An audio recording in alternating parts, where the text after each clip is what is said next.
За сайн байна уу. За смарт POS систем дээр удирдлага хяналтыг харахдаа за энэ борлуулалтын хяналт гэж байгаа.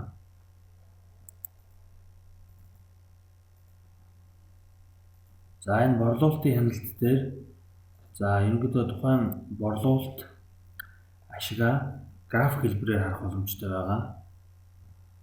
За энэ баруун дээд болонд энэ сар гэж сонгогдсон байна. Дефолтоор. За энэ сарын нийт одоо тухайн сард байдаг бүх хоногуд нь жагсаад тухайн хоногуудаараа борлуулалт ашиг нь ингэж харагдана. За энд болохоор энэ доотлын энэ хэсэгт хамгийн их борлуулалттай 10 бараа харагдаж байна. За энэ дүнгийн хувьд юм уу тоо хэмжээгээр нь ингэж 10 бараа харах боломжтой. Тоо хэмжээгээр нь гэвэл хамгийн их тоо олон ширхэг зарагдсан бараа гэсэн үг. За дүнгээр гэвэл хамгийн их дүнгийн үед хамгийн их борлогдсон 10 бараа гэсэн үг.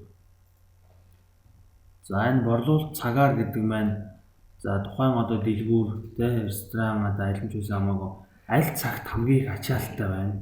Аль цагт хамгийн их борлуулалт орж ирж байна гэдгийг ачааллыг харах ийм зорилттой байгаа. За энэ дээр хэсэгт энэ нийт дүн гэдэг одоо энэ сарын нийт борлуулалтын дүн байна. За ингээд энэ сарын нийт ашиг байна. 20% ашиг гарсан байна. За ингээд борлуулалтын өсөлт гэдэг нь өмнөх сартай харьцуулна. За ингээд гэх мэтлэн статистик мэдээлэлүүд байна. За энэ сар гэдгийг за ингээд та өнөөдөр өчигдөр ингээд хугацааны одоо дурын юу сонгох боломжтой байгаа. За энэ жил гэж сонгох юм бол за энэ ингээд 5 сард хийсэн нийт борлуулалт бусад сарууд хийсэн нийт борлуулалт нь ингээд өсөж гин үү буурж гин үү гэдэг нь бүгд ингээд харьцуулагдаад гараад ирж байна.